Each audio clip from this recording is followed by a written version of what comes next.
Hey guys, welcome back to my YouTube channel. ಇವತ್ತು ನಾನು ಆಲೂ ಸಮೋಸನ ಮಾಡಿದ್ದೀನಿ. ಇದನ್ನು ನೀವು ಕಿತ ಮನೇಲಿ ಮಾಡಿ ತಿಂದರೆ ನೀವು ಹೋಟೆಲ್ಗೆ ಹೋಗಿ ತಿನ್ನೋಂಥ ಅವಶ್ಯಕತೆನೇ ಇರಲ್ಲ. ಹೋಟೆಲ್ ಥರನೇ ಸೇಮ್ ಟೇಸ್ಟ್ ಎಲ್ಲನೂ ಅದೇ ಥರ ಬಂದಿದೆ. ನೀವು ಕಿತ ಟ್ರೈ ಮಾಡಿ ತುಂಬಾ ಇಷ್ಟಪಟ್ಟು ತಿಂತೀರಾ.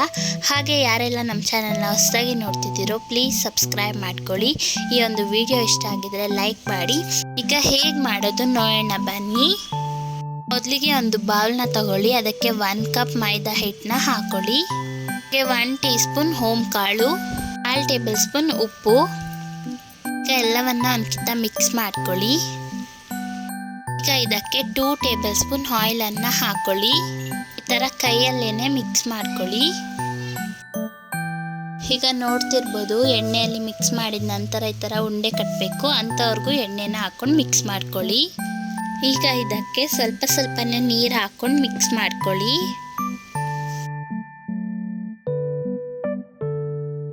ನೋಡಿ, ಹಸಿಟ್ಟು ಈ ಥರ ಆಗಿರೋವರೆಗೂ ನೀವು ಕಲಿಸ್ಕೊಬೇಕು. ಈಗ ಮತ್ತೆ 1 ಟೇಬಲ್ ಸ್ಪೂನ್ ಆಯಿಲನ್ನು ಹಾಕೊಂಡು ಮಿಕ್ಸ್ ಮಾಡ್ಕೊಳ್ಳಿ. ಈಗ ಈ ಒಂದು ಹಸಿಟ್ಟನ್ನ ಅರ್ಧ ಅವರ್ ನೆನೆಯೋಕ್ಕೆ ಬಿಡಿ. ಈಗ ಅದು ನೆನೆಯೋ ಅಷ್ಟರಲ್ಲಿ ಪಲ್ಯನ ರೆಡಿ ಮಾಡ್ಕೊಳ್ಳೋಣ. ಒಂದು ಪ್ಯಾನ್ಗೆ 3 ಟೇಬಲ್ ಸ್ಪೂನ್ ಆಯಿಲ್, ಅರ್ಧ ಟೇಬಲ್ ಸ್ಪೂನ್ ಸಾಸಿವೆ, ಸಣ್ಣದಾಗಿ ಹಚ್ಚಿಟ್ಕೊಂಡಿರುವಂತಹ 3 ಹಸಿಮೆಣಸಿನ್ಕಾಯಿ, 4 ಮೀಡಿಯಂ ಸೈಜು ಈರುಳ್ಳಿ. ಈಗ ಇದನ್ನು ಲೈಟ್ ಬ್ರೌನ್ ಶೇಡ್ ಬರೋ ಹಾಗೆ ಫ್ರೈ ಮಾಡ್ಕೊಳ್ಳಿ. ಹಾಗೆ ಈ ಒಂದು ವಿಡಿಯೋ ಇಷ್ಟ ಆಗ್ತಿದ್ರೆ ಲೈಕ್ ಮಾಡಿ, ನಮ್ಮ ಚಾನಲ್ನ ಸಬ್ಸ್ಕ್ರೈಬ್ ಮಾಡ್ಕೊಳ್ಳಿ. ಈಗ ನೋಡಿ, ಈರುಳ್ಳಿ ಎಲ್ಲನೂ ಚೆನ್ನಾಗಿ ಫ್ರೈ ಆಗಿದೆ. ಈಗ ಇದಕ್ಕೆ 1/2 table spoon chilli powder, 1/2 table spoon ಅರಿಶಿಣ, 1 ಟೀ ಸ್ಪೂನ್ ಗರಂ ಮಸಾಲ ಪುಡಿ. ಈಗ ಎಲ್ಲವನ್ನು ಮಿಕ್ಸ್ ಮಾಡ್ಕೊಳ್ಳಿ. ಬೇಕಿದ್ರೆ ಇದಕ್ಕೆ ಚಿಕನ್ ಮಸಾಲನೂ ಹಾಕೊಬೋದು, ನಾನಿಲ್ಲಿ ಹಾಕಿಲ್ಲ.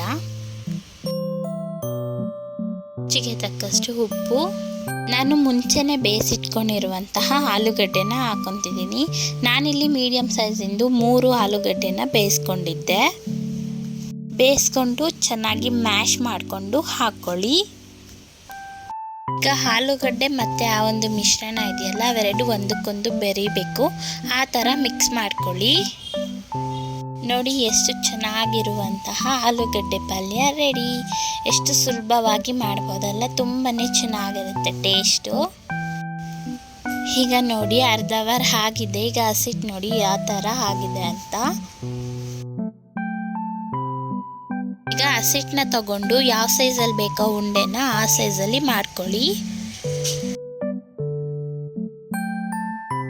ನಾನು ನೋಡಿ ಈ ಒಂದು ಸೈಜಲ್ಲಿ ಉಂಡೆನ ಮಾಡ್ಕೊಂಡಿದ್ದೀನಿ. ಈಗ ಒಂದು ಉಂಡೆನ ತಗೊಳ್ಳಿ. ಈ ಥರ ಮಧ್ಯದಲ್ಲಿ ಒಂದು ಪ್ರೆಸ್ ಮಾಡಿ ಈ ಥರ ಮಾಡ್ಕೊಳ್ಳಿ. ಆಗ ತುಂಬಾ ಚೆನ್ನಾಗಿ ಬರುತ್ತೆ. ಆಮೇಲೆ ಈ ಥರ ಪ್ರೆಸ್ ಮಾಡ್ಕೊಳ್ಳಿ. ತೀಡೋ ಮಣೆಗೆ ಒಂದು ಸ್ವಲ್ಪ ಹಸಿಟ್ಟನ್ನ ಹಾಕ್ಕೊಂಡು ಆ ಒಂದು ಹಿಟ್ಟನ್ನ ತಗೊಂಡಿದ್ವಲ್ಲ ಅದಕ್ಕೂ ಹಸಿಟ್ಟನ್ನ ಮೆತ್ಕೊಳ್ಳಿ. ಈಗ ಇದನ್ನು ಚಪಾತಿಗೆ ಯಾವ ಥರ ಲಟ್ಟಿಸ್ಕೊತೀವೋ ಅದೇ ಥರನೇ ಲಟ್ಟಿಸ್ಕೊಳ್ಳಿ. ನೋಡಿ, ಈ ಥರ ಲಟ್ಟಿಸ್ಕೊಳ್ಳಿ. ಈಗ ಒಂದು ಚಾಕುನ ತಗೊಂಡು ಮಧ್ಯದಲ್ಲಿ ಈ ಥರ ಕಟ್ ಮಾಡ್ಕೊಳ್ಳಿ. ಈ ಥರ ಮಧ್ಯಕ್ಕೆ ಕಟ್ ಮಾಡಿದ್ದಾದ್ಮೇಲೆ ಒಂದು ಎತ್ತಿಟ್ಟು ಒಂದರಲ್ಲಿ ಸಮೋಸನ ಮಾಡೋಣ. ನಾನು ತೋರಿಸ್ತಿರೋ ಹಾಗೆ ಮಾಡ್ಕೊಳ್ಳಿ.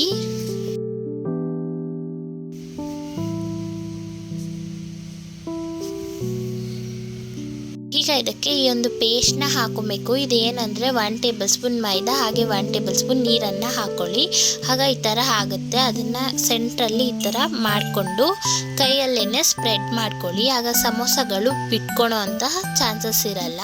ಈಗ ಆ ಒಂದು ಎಡ್ಜ್ನ ಈ ಒಂದು ಎಡ್ಜ್ಗೆ ಕವರ್ ಮಾಡಿ ಅದನ್ನು ಪ್ರೆಸ್ ಮಾಡ್ಕೊಳ್ಳಿ.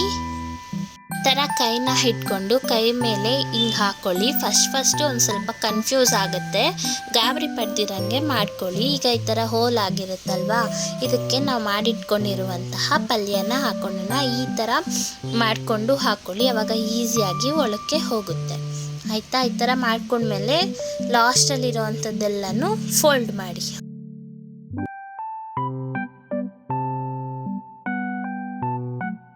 ಲಾಸ್ಟಲ್ಲಿ ಫೋಲ್ಡ್ ಮಾಡಿಕೊಂಡಾಗ ಈ ಥರ ಬರುತ್ತೆ. ಈಗ ಇದನ್ನು ನಿಧಾನವಾಗಿ ಪ್ರೆಸ್ ಮಾಡ್ಕೊಳ್ಳಿ. ಜೋರಾಗಿ ಮಾಡಿದ್ರೆ ಹಸಿಟ್ಟೆಲ್ಲ ಬಿಟ್ಕೊಂಡ್ಬಿಡುತ್ತೆ. ಈಗ ನೋಡಿ, ಆರಾಮ್ಸೆ ಸಮೋಸ ಶೇಪ್ ಬಂದಿದೆ ಅಲ್ವಾ? ಇಷ್ಟೇ. ಈಗ ಇದನ್ನು ಎಣ್ಣೆಗೆ ಹಾಕೋಣ ಬನ್ನಿ. ಈಗ ಒಂದು ಬಾಣಲಿನ ತಗೊಳ್ಳಿ, ಅದಕ್ಕೆ ಅರ್ಧ ಲೀಟರ್ ಎಣ್ಣೆನ ಹಾಕೊಳ್ಳಿ. ಎಣ್ಣೆ ಚೆನ್ನಾಗಿ ಕಾದಿದ ನಂತರ ನಾವು ಮಾಡಿಟ್ಕೊಂಡಿರುವಂತಹ ಸಮೋಸನ ನಿಧಾನಕ್ಕೆ ಎಣ್ಣೆಗೆ ಹಾಕೊಳ್ಳಿ.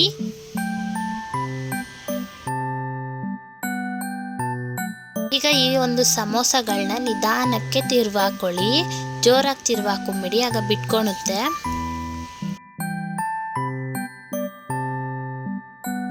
ಆಗಾಗ ಈ ಥರ ರಿವರ್ಸ್ ಮಾಡ್ಕೊತಾ ಇರಿ.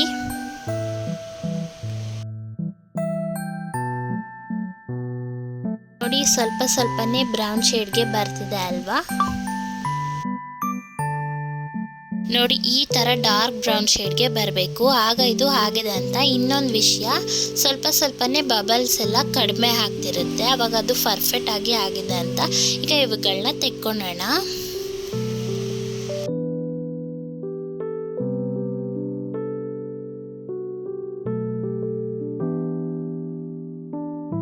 ನೋಡಿದ್ರಲ್ಲ, ಎಷ್ಟು ಸಿಂಪಲ್ ಆದ ಸಮೋಸ ರೆಡಿ. ಎಷ್ಟು ಚೆನ್ನಾಗಿದೆ ಅಲ್ವಾ ಗೈಸ್? ನೋಡ್ತಿದ್ರೇ ತಿನ್ನಬೇಕು ಅನಿಸುತ್ತೆ. ಖಂಡಿತವಾಗ್ಲೂ ಮಾಡಿ, ಮನೇಲಿರೋರು ಎಲ್ಲರೂ ಸಹ ಇಷ್ಟಪಟ್ಟು ತಿಂತಾರೆ. ಹಾಗೆ ನಮ್ಮ ಚಾನಲ್ನ ಸಬ್ಸ್ಕ್ರೈಬ್ ಮಾಡ್ಕೊಳ್ಳಿ. ಈ ಒಂದು ವಿಡಿಯೋ ಇಷ್ಟ ಆಗಿದ್ರೆ ಲೈಕ್ ಮಾಡಿ. ಇನ್ನು ಬೇರೆ ಬೇರೆ ರೆಸಿಪಿ ಬೇಕಂದ್ರೂ ಕಮೆಂಟ್ ಹಾಕಿ, ನಾನು ಖಂಡಿತವಾಗ್ಲೂ ಮಾಡ್ತೀನಿ. Thank you for watching.